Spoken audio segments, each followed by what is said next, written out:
Last ನಮ್ದು anniversary ಆದಮೇಲೆ complete ರೆಸ್ಟಲ್ಲಿದ್ದೆ. ಇನ್ಸ್ಟಾಗ್ರಾಮಲ್ಲಂತೂ unexpected views ಬಂದಿದೆ. ಎಷ್ಟು ಖುಷಿ ಆಯಿತು ಅಂದರೆ ಫಸ್ಟ್ ಟೈಮ್ ಎಕ್ಸ್ಪೀರಿಯನ್ಸ್ ಮಾಡಿದ್ದು ನಾನು. ಇಷ್ಟೊಂದು ಬ್ಲೆಸ್ಸಿಂಗ್ಸ್ ನಮ್ಮ ಲೈಫ್ ಬಗ್ಗೆ ಎಷ್ಟು ನೀಟಾಗಿ ಡಿಸಿಷನ್ ತಗೊಂತಿದ್ದಾರೆ. ಕಪ್ಪೆಸ್ ಆರ್ ಡಿಫ್ರೆಂಟ್. ನಮ್ಮಮ್ಮ ನಮ್ಮ ಅಕ್ಕಂದಿರಂತೂ ಎಗ್ಗ ಮುಗ್ಗ ಬೈತಿರ್ತಾರೆ ನನಗೆ ಡೈಲಿ. ಇವತ್ತು ಮಾಡ್ಕೊಂಡಿದ್ದು ಒಂದು ಸಣ್ಣ ಎಡವಟ್ಟಂದ, ಸಣ್ಣ ಎಡವಟ್ಟಿಂದ ನಾವೇ ಇವಾಗ ಮರೆಗುಳಿ ಪ್ರೊಫೆಸರ್ ಆಗ್ಬಿಟ್ಟಿದ್ದೀವಿ.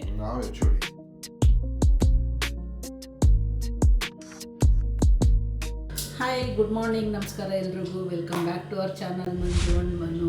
2-3 ಡೇಸ್ ಆದಮೇಲೆ ವಿಡಿಯೋ ಸ್ಟಾರ್ಟ್ ಮಾಡ್ತಾ ಇದ್ದೀನಿ ಪುನಃ. ಲಾಸ್ಟ್ ನಮ್ದು ಆ್ಯನಿವರ್ಸರಿ ಆದಮೇಲೆ ಕಂಪ್ಲೀಟ್ ರೆಸ್ಟಲ್ಲಿದ್ದೆ. ಯಾಕೋ ಒಂಥರ ಮೂಡ್ ಸ್ವಿಂಗ್ಸ್ ತುಂಬ ಇರುತ್ತೆ ಇವಾಗ ನನಗೆ. ಅದು ಹೇಳೋಕ್ಕೆ ಆಗಲ್ಲ, ಒಂದೊಂದು ದಿನ ಒಂದೊಂದು ಥರ ಮೂಡಿರುತ್ತೆ. ಹಂಗಾಗಿ ಸುಮ್ಮನೆ ಹಂಗೆ ರೆಸ್ಟ್ ಮಾಡ್ತಾ ಇದ್ದೆ. ಇನ್ನೇನು ಬೆಳಗ್ಗೆ ಎದ್ದರೆ ಹೆಣ್ಮಕ್ಳಿಗೆ ಕೆಲಸ ಏನು ಹೇಳಿ, ಅಡುಗೆ ಮನೆಗೆ ಬರೋದು, ಬ್ರೇಕ್ಫಾಸ್ಟ್ ಏನು ಮಾಡಲಿ, ಸಾಂಬಾರು ಏನು ಮಾಡಲಿ, ಇದೇ ಯೋಚನೆ. ನಾನು ಯೋಚನೆ ಮಾಡ್ಕೊಂಡು ಕೂತಿದ್ದೆ ಏನು ಮಾಡಲಿ ಬ್ರೇಕ್ಫಾಸ್ಟಿಗೆ ಅಂತ. ಆಮೇಲೆ ಅವಲಕ್ಕಿ ನೆನಪಾಯಿತು. ತುಂಬ ದಿನ ಆಗಿತ್ತು ಅವಲಕ್ಕಿ ಮಾಡಿ. ಕಮ್ಮಿ ಸ್ವಲ್ಪ ನಾನು ಮಾಡೋದು ಅವಲಕ್ಕಿ, ಏಕೆಂದರೆ ಅವಾಗ ಖಾಲಿ ಮಾಡಿಬಿಡ್ಬೇಕು, ಉಳ್ಕೊಂಡ್ರೆ ಅದು ವೇಸ್ಟೇನೆ. ಹಂಗಾಗಿ ಆಮೇಲೆ ನಾನು ಇಷ್ಟಪಡಲ್ಲ ತಿನ್ನೋಕ್ಕೆ, ಮನೂ ಇಷ್ಟಪಡಲ್ಲ. ಹಾಗಾಗಿ ಒಂದು ಟೈಮಿಗೆ ಮಾಡಿಬಿಡೋಣ ಇವತ್ತು ಅಂದ್ಕೊಂಡು ಆನಿಯನ್ ಹೆಚ್ಕೊತಾ ಇದ್ದೀನಿ. ಆನಿಯನ್ ನೋಡಿ ಎಷ್ಟು ದಪ್ಪ ಇದೆ, ಸೈಜ್ ಆ್ಯಪಲ್ ಸೈಜ್ ಇದೆ. ಸೊ ಹಾಗಾಗಿ ಹೇಗಿದ್ದೀರಾ ಎಲ್ರೂ. ಆ್ಯಂಡ್ ಇನ್ನೊಂದು ವಿಷಯ ಶೇರ್ ಮಾಡಬೇಕಿತ್ತು. ನಮ್ಮದು ಪ್ರೆಗ್ನೆನ್ಸಿ ರಿವೀಲ್ ವಿಡಿಯೋನ ಶಾರ್ಟ್ಸ್ ಒಂದು ರೀಲ್ ಶೂಟ್ ಮಾಡ್ಕೊಂಡಿದ್ವಲ್ಲ, ಅದನ್ನ ಯೂಟ್ಯೂಬಲ್ಲೂ ಪಬ್ಲಿಷ್ ಮಾಡಿದೆ. ಅವತ್ತೇ ಸಂಜೆ ನಾನು ಇನ್ಸ್ಟಾಗ್ರಾಮಲ್ಲೂ ಹಾಕಿದ್ದೆ. ಇನ್ಸ್ಟಾಗ್ರಾಮಲ್ಲಂತೂ ಅನ್ಎಕ್ಸ್ಪೆಕ್ಟೆಡ್ ವ್ಯೂಸ್ ಬಂದಿದೆ. ಎಷ್ಟು ಖುಷಿ ಆಯಿತು ಅಂದರೆ ನಂಬಲ್ಲ. ಇದುವರೆಗೂ ಆಲ್ಮೋಸ್ಟ್ ಒಂದು 6 ಲಕ್ಷ ವ್ಯೂಸ್ ಬಂದಿದೆ. ಬೇಜಾನ್ ಲೈಕ್ಸು, ಬೇಜಾನ್ ಶೇರ್ಸು, ಎಷ್ಟೊಂದು ಜನ ಸೇವ್ ಮಾಡ್ಕೊಂಡಿದ್ದಾರೆ ಅದು ರೀಲ್ನ ನೋಡಿ. ಶಾಕು ಆಯಿತು, ಖುಷಿನೂ ಆಯಿತು. ಅಲ್ಲಿ ಬೇಜಾನ್ ಜನ ಕಮೆಂಟ್ ಮಾಡಿದ್ದಾರೆ. ಅದು ಎಲ್ಲ ಹೊಸಬ್ರೇನೆ ಫಾಲೋ ಮಾಡಿ ಕಮೆಂಟ್ಸ್ ಹಾಕಿದ್ದಾರೆ. ಎಲ್ಲ ತುಂಬ ಜನ ವಿಶ್ ಮಾಡಿದ್ದಾರೆ. ಅಂದರೆ ಒಂದು 99% ಜನ ವಿಶಸ್ ಮಾಡಿದ್ದಾರೆ. ಒಳ್ಳೆಯದಾಗಲಿ ನಿಮಗೆ ಅಂತೆಲ್ಲ ಖುಷಿ ಪಟ್ಟಿದ್ದಾರೆ. ಆಮೇಲೆ ಪರ್ಸ್ನಲ್ಲಾಗಿ ಮೆಸೇಜಸ್ ಹಾಕಿದ್ದಾರೆ ನನಗೆ ಇನ್ಸ್ಟಾದಲ್ಲಿ. ಎಲ್ರಿಗೂ thank you so much. And ಯೂಟ್ಯೂಬಲ್ಲೂ ಅಷ್ಟೇ ತುಂಬ ಜನ ವಿಶ್ ಮಾಡಿದ್ದೀರಾ ನನಗೆ. ಆ್ಯಂಡ್ ಯೂಟ್ಯೂಬಲ್ಲಿ ವಿಡಿಯೋ ನೋಡಿ ಪರ್ಸ್ನಲ್ಲಾಗಿ ನನಗೆ DM ಮಾಡಿದ್ದೀರಾ ಇನ್ಸ್ಟಾಗ್ರಾಮಲ್ಲಿ. ಥ್ಯಾಂಕ್ ಯು ಸೋ ಮಚ್ ಎಲ್ರಿಗೂ. ಅಂದರೆ ನಮ್ಮ ಖುಷಿ ಜೊತೆ ನೀವು ಇದ್ದೀರಲ್ಲ, ಅದನ್ನು ನೋಡಿ ನನಗೆ ಸಿಕ್ಕಾಪಟ್ಟೆ ಖುಷಿ ಆಯಿತು. ಆ್ಯಂಡ್ ಆ ಬ್ಲೆಸ್ಸಿಂಗ್ಸು ಅಬ್ಬಾ, ನಿಜವಾಗ್ಲೂ ಫಸ್ಟ್ ಟೈಮ್ ಎಕ್ಸ್ಪೀರಿಯನ್ಸ್ ಮಾಡಿದ್ದು ನಾನು. ಇಷ್ಟೊಂದು ಬ್ಲೆಸ್ಸಿಂಗ್ಸು ಒಂಥರ ಶವರ್ ಥರನೇ ಹೇಳ್ಬೋದು. ಆ್ಯಂಡ್ ಎಲ್ಲೋ ಒಂದು 2-3 ಜನ ಮಾತ್ರ ಡಿಸೈಡ್ ಮಾಡ್ತಾಯಿದ್ರು. ಅವರು ಅಂದರೆ ಹೇಳ್ತಾಯಿದ್ರು, ನಾವು ಯಾವಾಗ ಮದುವೆ ಆಗಬೇಕಿತ್ತು, ಯಾವಾಗ ಮಕ್ಕಳು ಮಾಡ್ಕೋಬೇಕು, ನಾವು ಬೇಗ ಮಾಡ್ಕೊತಾ ಇದ್ದೀವ, ಲೇಟಾಗಿ ಮಾಡ್ಕೊತಾ ಇದ್ದೀವ, ಎಲ್ಲ ಅವರೇ ಒಂದು ಕರೆಕ್ಟಾಗಿ ಎಣಿಸ್ಬೇಕು ಅಂದರೆ ಇಬ್ಬರೇ ಅಲ್ಲಿ ಡಿಸೈಡ್ ಮಾಡಿರೋದು. ನಾನು ಮನು ನೋಡ್ಕೊಂಡು ನಗ್ತಾ ಇದ್ವಿ. ಅಯ್ಯೋ ಇಷ್ಟೊಂದು ಯೋಚನೆ ಮಾಡ್ತಾರೆ ಅಂದರೆ ಅವ್ರಿಗೆ ಅಷ್ಟು ಕನ್ಸರ್ನ್ ಇದೆಯಲ್ಲ ನಮ್ಮ ಬಗ್ಗೆ ಅಂತ. ಅದನ್ನೇ ನಾವೇನು ನೆಗೆಟಿವ್ ಆಗಿ ತಗೊಂಡಿಲ್ಲ. ನಾನು ಮನು ಇಬ್ಬರು ಮಾತಾಡ್ಕೊಂಡು ನಗ್ತಾ ಇದ್ವಿ. ಎಷ್ಟು ಕನ್ಸರ್ನ್ ಇಟ್ಕೊಂಡಿದ್ದಾರೆ ನೋಡು. ನಾವು ಯಾರು ಅನ್ನೋದೇ ಗೊತ್ತಿಲ್ಲ, ಆದ್ರೂ ಫಸ್ಟ್ ಟೈಮ್ ನಮ್ಮನ್ನು ನೋಡ್ತಿದ್ದಾರೆ ಸೋಷಿಯಲ್ ಮೀಡಿಯಾದಲ್ಲಿ, ಇನ್ಸ್ಟಾಗ್ರಾಮಲ್ಲಿ. ಆದ್ರೂ ಎಷ್ಟು ಕನ್ಸರ್ನ್ ಇಟ್ಕೊಂಡು ನಮ್ಮ ಲೈಫ್ ಬಗ್ಗೆ ಎಷ್ಟು ನೀಟಾಗಿ ಡಿಸಿಷನ್ ತಗೊಂತಿದ್ದಾರೆ. ಈ ಡಿಸಿಷನ್ ನಮ್ಮ ಫ್ಯಾಮಿಲಿಯವ್ರೂ ಇಷ್ಟೊಂದೆಲ್ಲ ಯೋಚನೆ ಮಾಡಿರಲ್ಲ ನಮ್ಮ ಬಗ್ಗೆ ಅಂತ ಹೇಳ್ಕೊಂಡು ನಗ್ತಾ ಇದ್ವಿ. ಈಗಿತ್ತು ನೀವೇ ಚೆನ್ನಾಗಿತ್ತು ನೋಡೋಣ. ಮನುನ್ ಕೇಳೋಣ ಬನ್ನಿ ಅವ್ರಿಗೆ ಏನು ಅನ್ನಿಸ್ತು ಅಂತ. Good morning. ಏನು ಅನ್ನಿಸ್ತು ನಿಮಗೆ ಇದು ಯೂಟ್ಯೂಬ್ ರೆಸ್ಪಾನ್ಸು ಮತ್ತು ಇನ್ಸ್ಟಾಗ್ರಾಮ್ ರೆಸ್ಪಾನ್ಸ್ ನೋಡಿ? ಎರಡೂ ಎಕ್ಸ್ಪೆಕ್ಟ್ ಮಾಡಿರಲಿಲ್ಲ, ಬಟ್ ಹಿಂಗೆ ಇನ್ಸ್ಟಾಗ್ರಾಮ್ ಅಂತೂ ಎಕ್ಸ್ಪೆಕ್ಟೇ ಮಾಡಿರಲಿಲ್ಲ ನಾನು ಅಲ್ವಾ. ನಾವು ಯೂಟ್ಯೂಬ್ ಲೈಫ್ ಟೈಮಲ್ಲಿ ಇಷ್ಟು ವ್ಯೂಸ್ ತಗೊಂಡಿಲ್ಲ. ಇನ್ಸ್ಟಾಗ್ರಾಮಲ್ಲಿ 1 ಡೇಯಲ್ಲಿ ಅಷ್ಟು ಬಂದ್ಬಿಡ್ತು.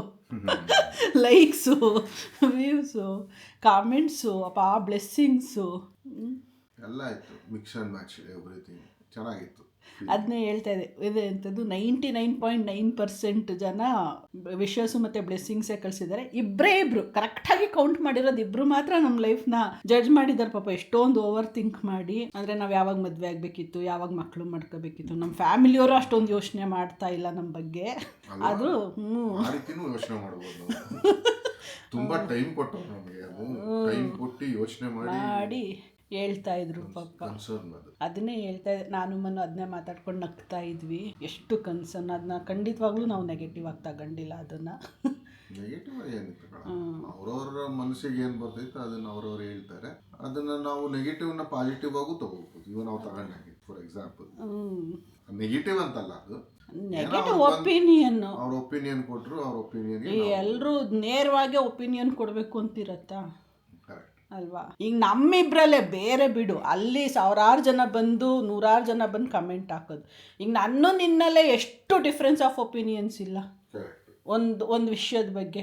ನಾನು ನೋಡೋ ಪಾಯಿಂಟ್ ಆಫ್ ವ್ಯೂವೇ ಬೇರೆ, ನೀನು ನೋಡೋ ಪಾಯಿಂಟ್ ಆಫ್ ವ್ಯೂವೇ ಬೇರೆ. ಅದಂಗೆ ನಾವೆಲ್ಲರೂ ಒಂದೇ ತಕ್ಕಡಿಗೆ ಹಾಕೋಕ್ಕಾಗತ್ತೆ ಅಲ್ವಾ? ಸೊ ಆಲ್ ಕಪ್ಪೆಸ್ ಆರ್ ಡಿಫ್ರೆಂಟ್.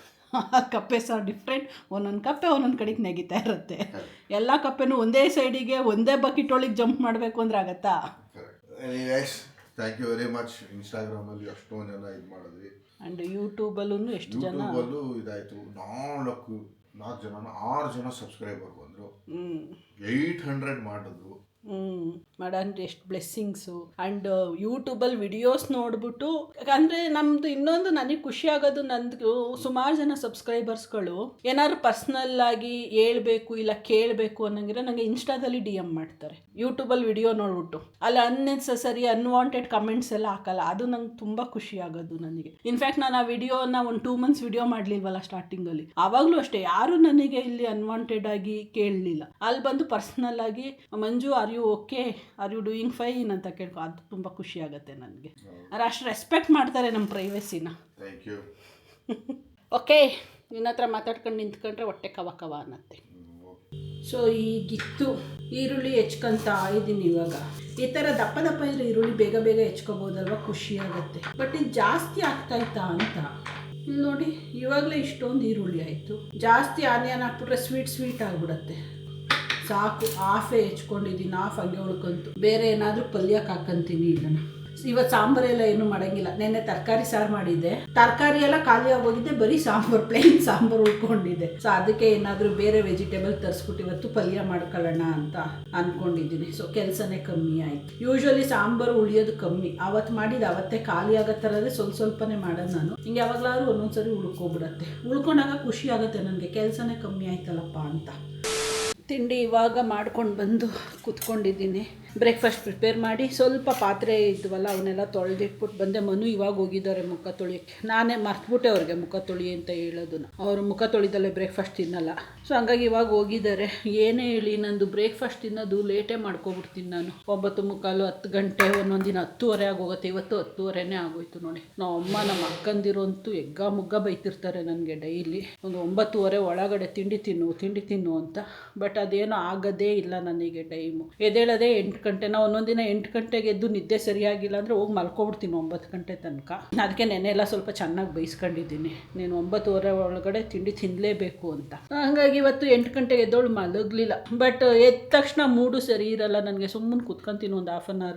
ತಕ್ಷಣ ಹೋಗಿ ಏನಾದ್ರು ಕೆಲಸಗಳು ಮಾಡಬೇಕು ಅಂದರೆ ಆಗಲ್ಲ ನನಗೆ, ಏನಾಗಲ್ಲ. ಸ್ವಲ್ಪ ತರೋಣ ಟ್ರ್ಯಾಕಿಗೆ, ಅದನ್ನೇ ಹೇಳಿದ್ದೀನಿ, ತರ್ತೀನಿ ಟ್ರ್ಯಾಕಿಗೆ. ಒಂದು 2-3 days ಟೈಮ್ ಕೊಡಿ, ಅಡ್ಜಸ್ಟ್ ಆಗಬೇಕಲ್ವ ನಾನು ಮೆಂಟಲಿ ಅಂತ.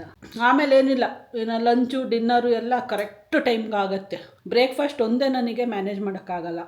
ಬಟ್ ಎದ್ದ ತಕ್ಷಣ ನಾನು ಬಾದಾಮು, ವಾಲ್ನಟ್ಟು, ದೊಡ್ಡ ಕಪ್ಪಲ್ಲಿ ಹಾಲು ಎಲ್ಲ ಕುಡ್ದಿರ್ತೀನಲ್ಲ, ಏನು ಅಶ್ವಾಗಲ್ಲ. ಮಾಡ್ಕೊಂಡು ತಿನ್ನೋ ತನಕ ಆರಾಮಾಗಿರ್ತೀನಿ. ಒಟ್ಟಿನಲ್ಲಿ ಒಂದು 10:30 ಒಳಗಡೆ ತಿನ್ಬಿಡ್ಬೇಕಷ್ಟೇ. ಅದ್ರ ಮೇಲೆ ಅಂದರೆ ತಲೆ ಸುತ್ತಕ್ಕೆ ಸ್ಟಾರ್ಟ್ ಆಗಿಬಿಡುತ್ತೆ, ಫುಲ್ ಎನರ್ಜಿ ಡ್ರಾಪ್ ಆದಂಗೆ ಫೀಲ್ ಆಗಿಬಿಡುತ್ತೆ. ಸ್ವಲ್ಪ ಹಳೆ ಮೊಸರುಗಳು ಒಂದು 2-3 ಪ್ಯಾಕೆಟ್ಗಳು ಉಳ್ಕೊಬಿಟ್ಟಿತ್ತು. ಅದು ಹುಳಿ ಬಂದ್ಬಿಟ್ಟಿತ್ತು, ಅದು ತಿನ್ನೋಕ್ಕಾಗಲ್ಲ ಅಂದ್ಬಿಟ್ಟು ಯೂಶ್ವಲಿ ಈ ಥರ ಮೊಸರು ಉಳ್ಕೊಂಡ್ರೆ ನಾನು ವೇಸ್ಟ್ ಮಾಡಲ್ಲ, ಬಿಸಾಕಲ್ಲ. ಅದನ್ನು ಬ್ಲೆಂಡ್ ಮಾಡಿಬಿಟ್ಟು ಕೂದಲಿಗೆ ಹಚ್ತೀನಿ, ಅದು ಕೂದಲಿಗೆ ಚೆನ್ನಾಗಿರುತ್ತೆ ಅಂತ ಅಂದ್ಬಿಟ್ಟು. ಈಗ ಚೆನ್ನಾಗಿ ಇವತ್ತು ಮೊಸರು ಪ್ಯಾಕ್ ಹಾಕ್ಕೊಂಡು ಬಿಟ್ಟು ಕೂತ್ಕೊಂಡಿದ್ವಿ ನಾನು ಮನು. ಇಷ್ಟೊತ್ತು ಚೆನ್ನಾಗಿ ಮಾತಾಡಿಕೊಂಡು ಟೈಮ್ ನೋಡೇ ಇಲ್ಲ, 1:30 ಆಗೋಗ್ಬಿಟ್ಟಿದೆ. ತರಕಾರಿ ತರಬೇಕಿತ್ತು, ಬೆಳಗ್ಗೆನೇ ಹೇಳಿದೆ ಮನುಗೆ ತರಕಾರಿ ತರಬೇಕಿವತ್ತು, ಹೊರಗಡೆ ಹೋಗೋಣ ಅಂತ. ಅದಕ್ಕೆ ಇವಾಗ ಹೊರಟಿದ್ದೀವಿ. ಹೋಗೋಣೇನಪ್ಪ?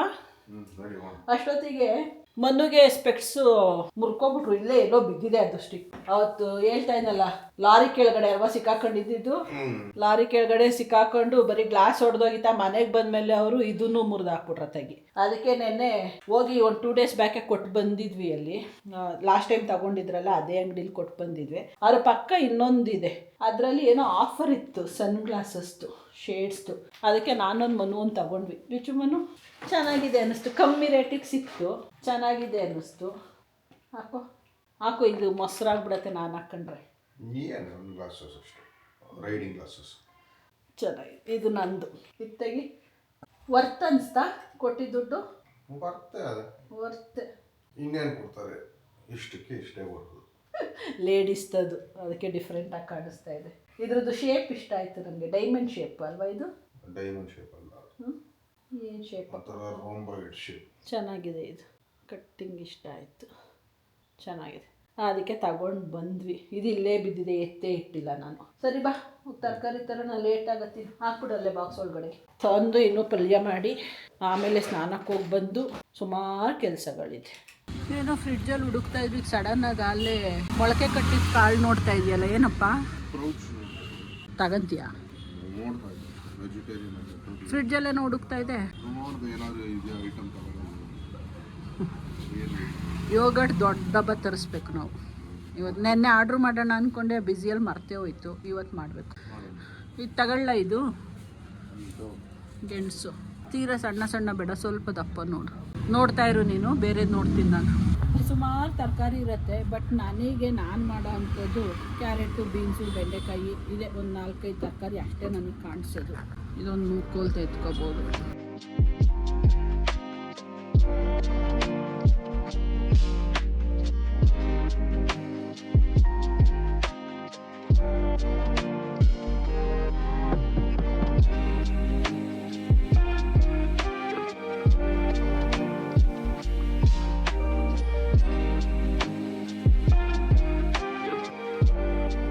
ಇವತ್ತು ಮಾಡ್ಕೊಂಡಿದ್ದು ಒಂದು ಸಣ್ಣ ಎಡವಟ್ಟಂದ, ಅದು ಸಣ್ಣ ಅಲ್ಲ, ಸಣ್ಣ ಎಡವಟ್ಟಿಂದ ಹೆಂಗೆಲ್ಲ ಆಯಿತು ನೋಡಿ. ಮಾತಾಡ್ಕೊಂಡು ಹೆಚ್ಚುಗೊಮ್ಮೆ 11:45 ಗಂಟೆ ನಾವು ಮಾತು ಸ್ಟಾರ್ಟ್ ಮಾಡಿದ್ದು. ಕೂತ್ಕೊಂಡಿದ್ದೀವಿ ಮಾತಾಡ್ಕೊಂಡು ಟೈಮ್ ಆಗಿದೆ. ಅಲ್ಲೇ 1:15 ಕ್ರಾಸ್ ಆಗೋಗಿತ್ತು. ಹೋಗಿ ತರಕಾರಿ ಎಲ್ಲ ತರೋಷ್ಟರಲ್ಲಿ 2 ಗಂಟೆ ಅಲಾರಾಮ್ ಹೊಡ್ಕತ್ತು ನಂದು. ಈಗ ಹೋಗಿ ಲಾಗಿನ್ ಮಾಡಿ ಪಲ್ಯ ಮಾಡಬೇಕು, ಊಟ ಮಾಡಬೇಕು, ಸ್ನಾನಕ್ಕೆ ಹೋಗ್ಬೇಕು. ಯಾವಾಗ ಮಾಡಲಿ ಬ್ಯಾಕ್ ಟು ಬ್ಯಾಕ್ ಎಲ್ಲನೂ ನಾನು ಊಟ ಮಾಡಬಾರ್ದಾ? ಏನು ಸಾಂಬಾರು ನೆನ್ನೆದು ಐತಲ್ವ, ಬರೀ ರೈಸು ಸಾಂಬಾರು ತಿನ್ನಕ್ಕಾಗತ್ತಾ? ಅದು ಈ ಟೈಮಲ್ಲಿ ಪಲ್ಯ ಮಾಡಬೇಕು. ಎಗ್ ಸಂಜೆಗೆ ಇಡೋಣ ಅನ್ಕೊಂಡೆ ನಾನು. ಸಾಯಂಕಾಲ ಪಲ್ಯ ಮಾಡ್ಕೊ, ರಾತ್ರಿ ಪಲ್ಯ ಹಾಕಿ. ಯೂಶಲಿ ಒಂದು ರೊಟೀನ್ ಫಿಕ್ಸ್ ಮಾಡ್ಕೊಬಿಟ್ಟಿದ್ದೀನಿ ನಾನು. ಬೆಳಗ್ಗೆ ಎದ್ದ ತಕ್ಷಣ ಒಂದು ದೊಡ್ಡ ಕಪ್ ಹಾಲು, ಒಂದು 6 ಬಾದಾಮು, ಆಮೇಲೆ ಆ್ಯಸ್ ಯೂಶುವಲ್ ಬ್ರೇಕ್ಫಾಸ್ಟು, ಅದಾದಮೇಲೆ ಮಧ್ಯದಲ್ಲಿ ಒಂದು ಬಾಳೆಹಣ್ಣು, ಅದಾದಮೇಲೆ ಲಂಚ್ ಜೊತೆ ಯಾವ್ದಾದ್ರು ಒಂದು ಪಲ್ಯನೋ ಸೊಪ್ಪು ಏನೋ ಒಂದಿರತ್ತೆ. ಯಾಕೆಂದರೆ ಚಿಕನ್ ಮಟನ್ ತಿಂತಾಯಿಲ್ಲ ಇತ್ತೀಚೆಗೆ ನಾನು. ಪಾಪ ನಾನು ತಿಂತಾಯಿಲ್ಲ ಅಂತ ಮನುಗೂ ಚಿಕನ್ ಮಟನ್ ಇಲ್ದಂಗೆ ಆಗೋಗ್ಬಿಟ್ಟೈತಿ. ವೆಜಿಟೇರಿಯನ್ ಮಾಡಾಕ್ಬಿಟ್ಟಿದ್ದೀನಿ ಮನುನ ಇವಾಗ. ಫಿಶ್ ಒಂದು ಚೆನ್ನಾಗಿ ತಿನ್ನಿಸ್ತಾ ಇದ್ದೀನಿ, ಯಾಕೆಂದರೆ ನನಗೆ ಫಿಶ್ ತುಂಬ ಇಷ್ಟ ಆಗುತ್ತೆ. ಮನು ಹೇಳ್ತೀನಿ ತಗೊಂಡು ಬರಪ್ಪ ಮಾಡ್ತೀನಿ ನಾನು ಅಂತ. ಅವ್ರು ಒಬ್ಬರೇ ತಿನ್ನಬೇಕಲ್ಲ ಅಂದ್ಬಿಟ್ಟು ತರಲ್ವಂತೆ ಅವರು, ಹಂಗಾಗಿ ಮಾಡ್ತಾಯಿಲ್ಲ. ಫಿಶ್ ಆದರೆ ಇಬ್ಬರು ಇಷ್ಟಪಟ್ಟು ತಿಂತೀವಿ. ಅದೊಂದು ಮಧ್ಯಾಹ್ನ ಲಂಚ್ ಆದಮೇಲೆ ಸಂಜೆ ಒಂದು ಸ್ವಲ್ಪ ಯಾವುದಾದ್ರೂ ಫ್ರೂಟ್ಸು, 1-2 ಥರ ಫ್ರೂಟ್ಸ್ ಜೊತೆಗೆ ಒಂದು ಎಗ್ ತಿನ್ಕೊಂತೀನಿ. ಅದು ಈವ್ನಿಂಗ್ ಸ್ನ್ಯಾಕ್ಸ್ ಥರ ಆಗುತ್ತೆ. ಅದಾದಮೇಲೆ ನೈಟ್ ಆ್ಯಸ್ ಯೂಶುವಲ್ ಊಟ, ಅದಾದಮೇಲೆ ಮಲ್ಗೋ ಬಿಫೋರು 1 ಕಪ್ ಹಾಲು. ಈ ಥರ ರೊಟೀನ್ ಫಿಕ್ಸ್ ಮಾಡಿಬಿಟ್ಟಿದ್ದೀನಿ ನಾನು. ಸೊ ಆ ರೊಟೀನ್ ಡಿಸ್ಟರ್ಬ್ ಆಗೋಕ್ಕಾಗಲ್ಲ. ಅಂತೀಯಾ? ಏನ್ ಪಲ್ಯ ಬೇಕು ನಿಮಗೆ ಇವಾಗ? ಈಗ ಪಲ್ಯ ಮಾಡ್ಕೊಂಡು ತಿಂದ 3 ಗಂಟೆ ಹೋಗ್ತಿದ್ದೆ, 4 ಗಂಟೆದು ತಿನ್ನಕ್ಕಾಗಲ್ಲ. ಅದಕ್ಕೆ ಈಗ ರೈಸ್ ಮಾಡ್ಕೊಂಡು ಅದ 2 ಮೊಟ್ಟೆ ಹಾಕೊಂಡು ತಿನ್ಕೋಬಿಡು. ಸಾಯಂಕಾಲಕ್ಕೆ ರೊಟೀನ್ ಫಾಲೋ ಮಾಡ್ಕೊಂಡು ರಾತ್ರಿಗೆ ಇದು ಮಾಡೋದು. ರಾತ್ರಿ ತಿನ್ನೋದನ್ನ ಬೆಳಗ್ಗೆ ತಿನ್ನೋದನ್ನ ರಾತ್ರಿ ತಿಂತೀವಿ, ಅಷ್ಟೇ ಡಿಫ್ರೆನ್ಸ್ ಆಗೋದು. ನಿನಗೆ ಮೊಟ್ಟೆ ಬೇಕಾ? ಇಟ್ಬಿಡು. ಬಾಯ್ಲ್ ಮಾಡಲ ಆಮ್ಲೆಟ್ ಹಾಕ್ಬಿಡ್ತೀನಿ. ಏನಾದರೂ ಮಾಡು. ಬಾಯ್ಲು ಡೈಜೆಷನ್ ಆಗಲ್ಲ, ಎರಡೆಲ್ಲ. ಆಮ್ಲೆಟ್ ಆದರೆ ಓಕೆ, ಹಂಗೆ ಮಾಡ್ತೀನಿ. ಸುಮ್ಮನೆ ಆಮ್ಲೆಟ್ ಹಾಕ್ಕೊಂಡು ಊಟ ಮಾಡ್ಕೊಬಿಡ್ತೀನಿ ಇವಾಗ. ಆಮೇಲೆ ಒಂದು 3:30 ಹಂಗೆ ಸ್ನಾನಕ್ಕೆ ಹೋಗೋಕ್ಕೆ ಸರಿ ಹೋಗುತ್ತೆ. ಊಟ ಮಾಡಿದ ಹಿಂದೆನೇ ಸ್ನಾನಕ್ಕೆ ಹೋದರೆ ಎಲ್ಲ ಹೊರಗಡೆಗೆ ಬಂದುಬಿಡುತ್ತೆ. ಹಂಗಾಗಿ ತಲೆ ಸ್ನಾನ ಬೇರೆ. ಫಸ್ಟ್ ಲಾಗಿನ್ ಮಾಡಿಬಿಟ್ಟು ಆಮೇಲೆ ಹೋಗಿ ಊಟಕ್ಕೆ ರೆಡಿ ಮಾಡ್ಕೊಬೇಕು.